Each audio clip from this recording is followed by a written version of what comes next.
Welcome to How to Solve.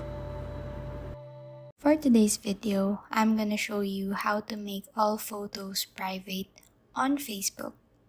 So first of all, open your Facebook app and then log into your account.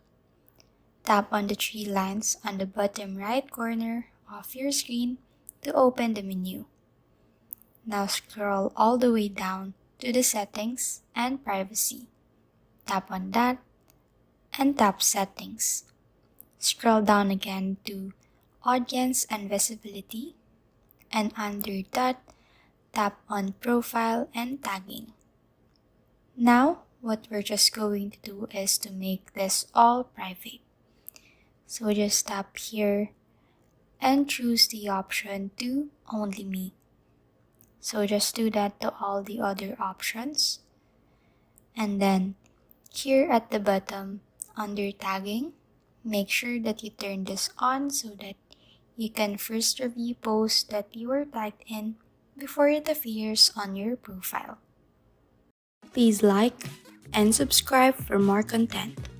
We'll see you in the next one.